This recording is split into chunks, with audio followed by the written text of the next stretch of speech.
you know? And it's surprising to me. Well, really, it isn't. If you think about the state of the church today, how people can think they know more than the code of canon law, than more than the magisterium. Oh, we don't have to listen to these seals. Well, then why are you a Catholic? Make up your mind. Either you follow the rules the Catholic Church lays down, or leave. Be honest. Don't be a hypocrite. They want to have their cake and eat it too. I guess that's the expression they use, right? We Italians do it all the time. It's more like tiramisu. But the point is, it's not easy to obey. Bless the Lord, O my soul, and all that is within me, bless his holy name. Hi, thanks for tuning in to Armor of God again. And as always, thank you so much for taking the time to be here with us. And hopefully all of you will be edified with what we have put together in this video. Anyway, for this video, we are going back to the compilation that I've always released in the past. And so, for the first clip, I'd like to share this one from Father Reehil, where he talked about the need for exorcism on the White House. And as I've said many times before, if you'd like to listen to the whole thing in full, there's a link to the full video in the description box below. So if you have the time, please do check them out. Somebody came up after Mass and said, "Can you bless something for me, Father?" "Of course I can." And then she pulled out miraculous medals and Benedictine medals and salt and water and the scapula. I mean, those are long prayers. I just barely made it. But happy to do it. I mean, I can't falter. I'm just always running. I saw a really interesting video this morning. One of the people that I actually look at from time to time on Instagram is David Harris Jr. He's got a great little space on Instagram. I don't know if this was this morning or not. When did this post? 12 hours ago. Okay. It's a video of, it looks like they're at a restaurant. I'm seeing Kid Rock, Tucker Carlson, a priest in a cassock, and about, I don't know, a dozen other people. And they're all singing a song about Jesus. I mean, they are so happy. They're dancing, they're singing. And he just said, there's a new feeling in the air. And that's kind of, I feel that. There is something new happening. I feel like this culture of death is on the way out, that where this period is coming to a close. It's going to be a little bit of a fight to completely shut it down.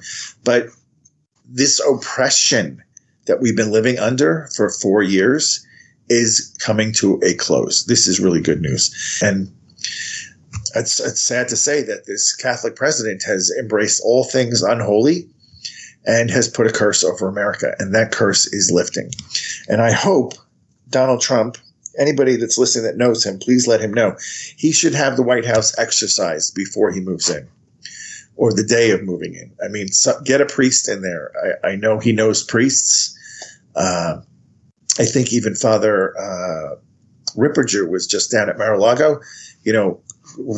Fly him in. Send your Air Force One or your Trump jet and bring him in to clean out that whole White House, and then bless it and bring forth God's glory over that White House, because that White House is a figure for the whole country.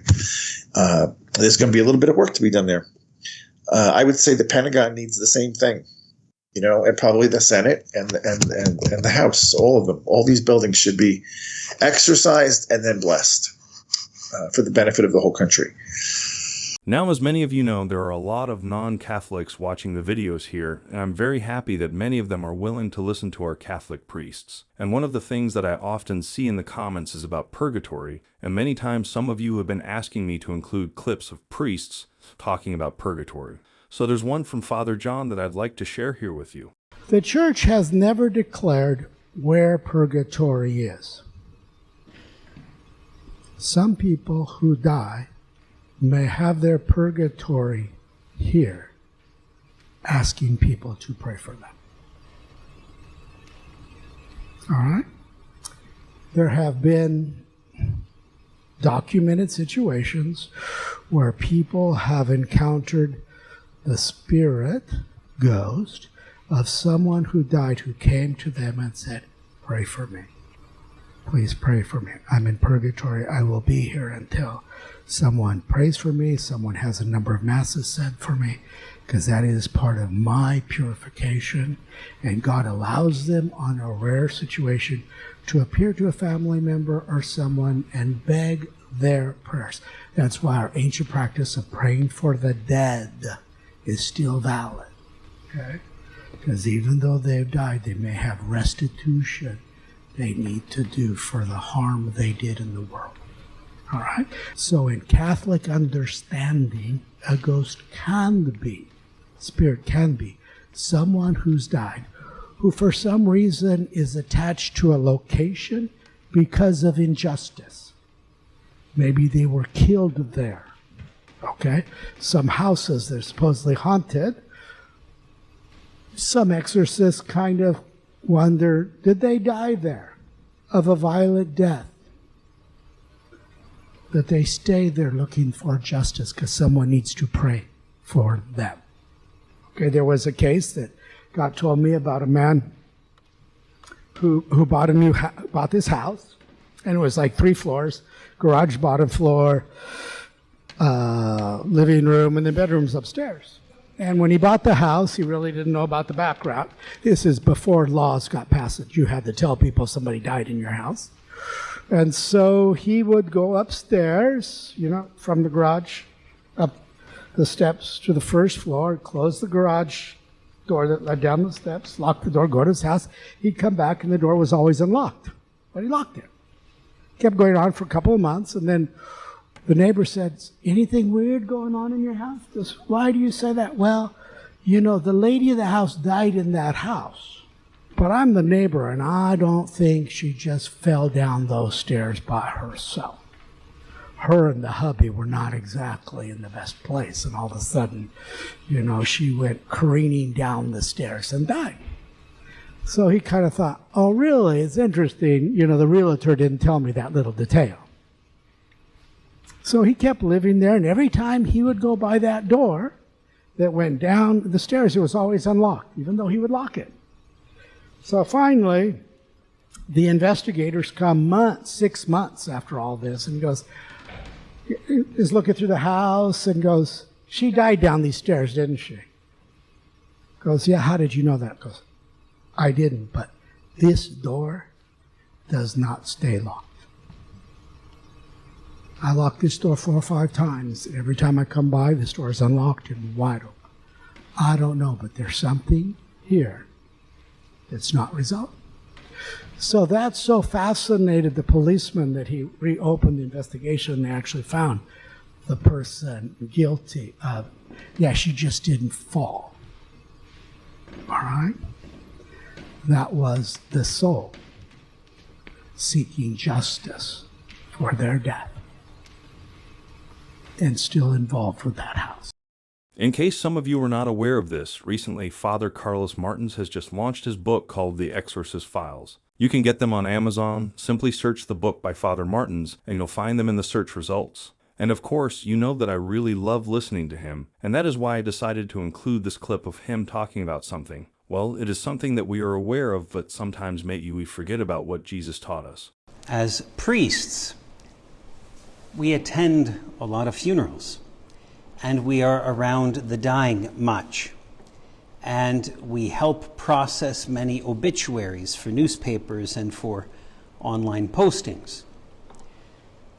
And one of the things that we hear often, that I see often, in obituaries and in eulogies that people give for deceased family members, is one of the most useless pieces of information that has ever been proclaimed. And that is, in eulogizing the dead person, they will say, he loved his family. Okay? Who doesn't love his family? Everybody loves his family. Right? I mean, everybody does. That is the most useless piece of information to convey. And in the course of the eulogy, what usually ends up happening is that family member eulogizing the deceased family member will go on and proclaim the nice things that he or she did to the family and into that person's close friends, right? Useless information. Useless. Positively useless. Everybody does that. Everybody. I mean, Adolf Hitler was kind to his family. Right? Adolf Hitler was good to his friends. Joseph Stalin of Russia, Mao Zedong of China, they were all good to their family members and friends, to those who were close to them. Right? That is not an accomplishment. Nature equips us to do that. Nature equips us to do that. So if that is all that our family has to say about us at the end of our lives, they might as well say nothing. Right? Because our Lord says, right, in Luke chapter 6, if you love those who love you, what credit is that to you? Right? Zero. For even sinners love those who love them. And if you do good to those who do good to you, what credit is that to you? For even sinners do the same. And if you lend to those from whom you hope to receive, what credit is that to you? Even sinners lend to sinners to receive as much. But love your enemies and do good and lend expecting nothing in return, and your reward will be great. There is zero reward for doing what you ought to do to your family members and to your friends. Because really, in some sense, you're giving to no one but yourself, because these people are part of you. Huh? It's not a bad thing to do that, by no means. But there is no credit for that. If you want credit, and let's face it, we all do, right? We all need credit to counterbalance the many sins we have in our lives, right? We need credit in order to help unlock the door of heaven for us, right?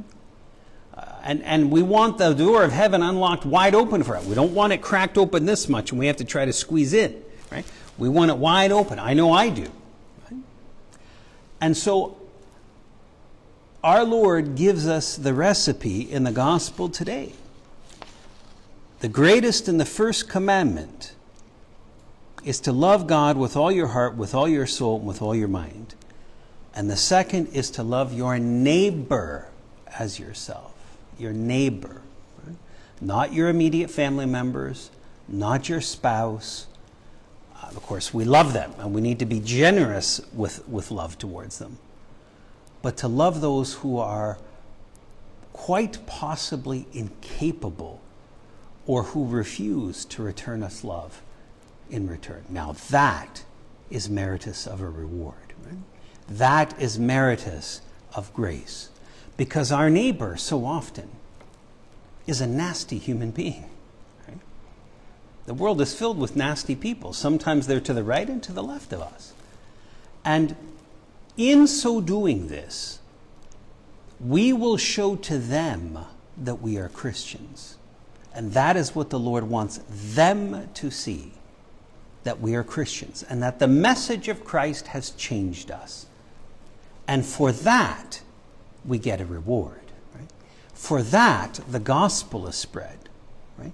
Nobody will see you being kind to your daughter or to your spouse and be converted to Jesus. But to see you being kind to a perfect stranger, that will speak to his heart and to his mind.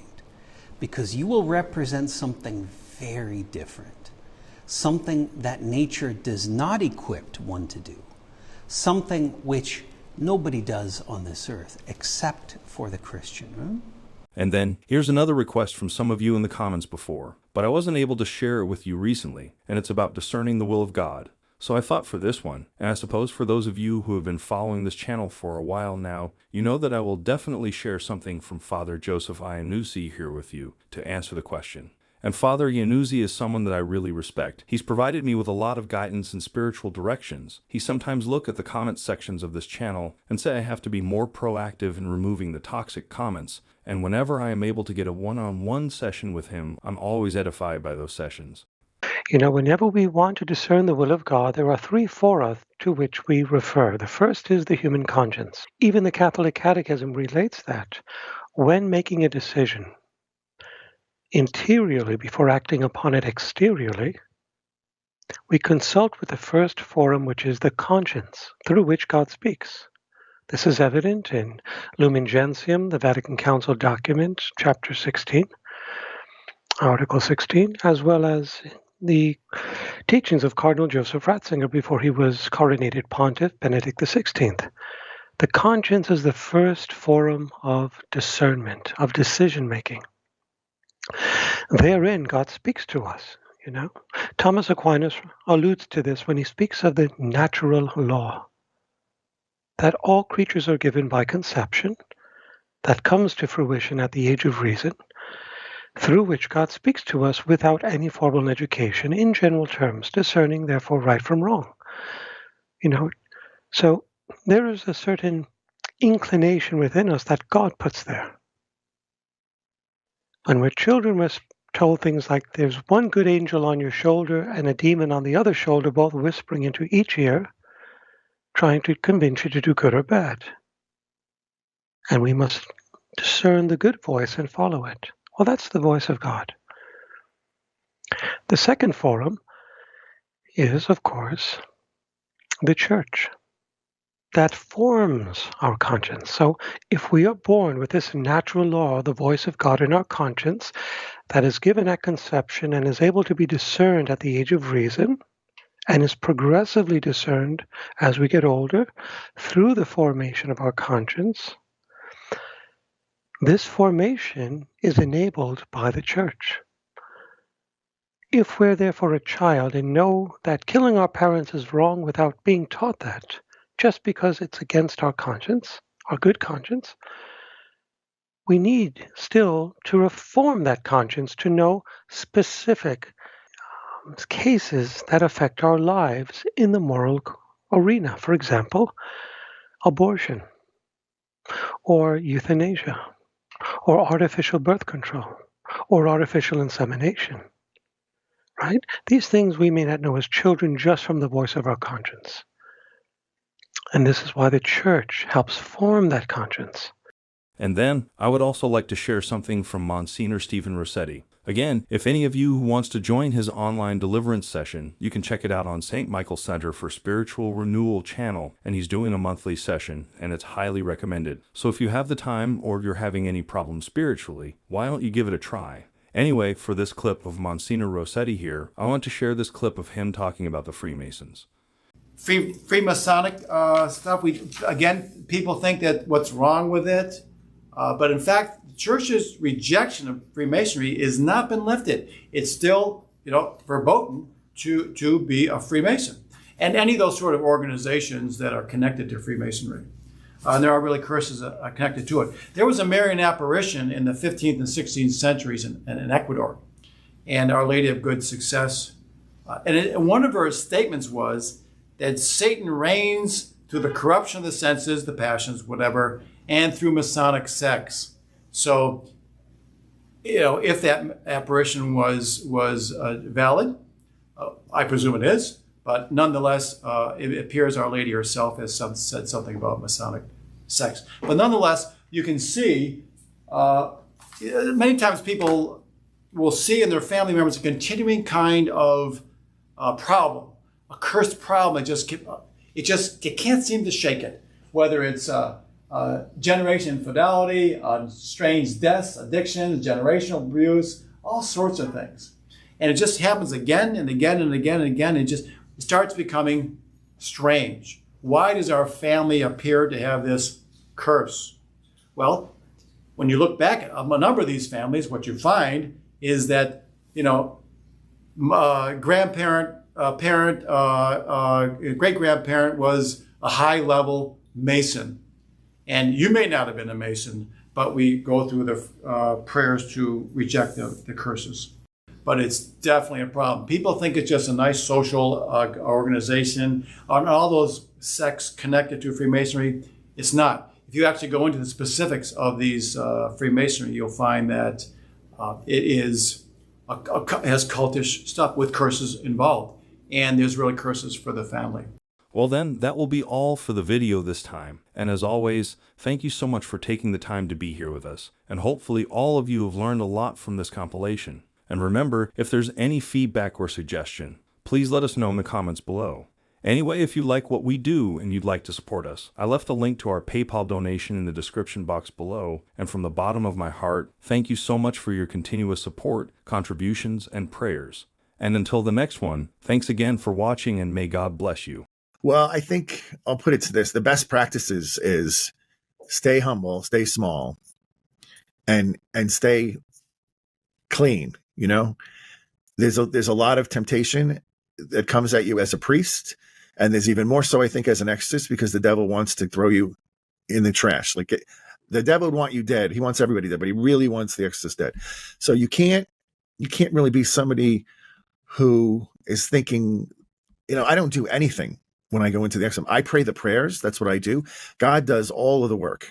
So you can't get to a point where you're thinking, this is me. And, that takes a life of radical humility. You have to stay really, and I do. I tell people all the time, I really, I'm obedient. I show up and I do the prayers, and I pray for the people behind the scenes, and I have adoration every morning to feed my own soul. But this is God's work. I'm the hands and the feet and the mouth, and he does the work through me, but it's not me. And people don't recognize that. People think, no, I have to go to you because I saw somebody will call me from Canada. I have to come see you. I think I have a team. I go, no. There's exorcists in Canada, I'm pretty sure. You need to go to your diocese. But they get latched onto a personality, and they think, I have to see this one. That's not the way it works. It's all God. And then he's going to work through your local bishop.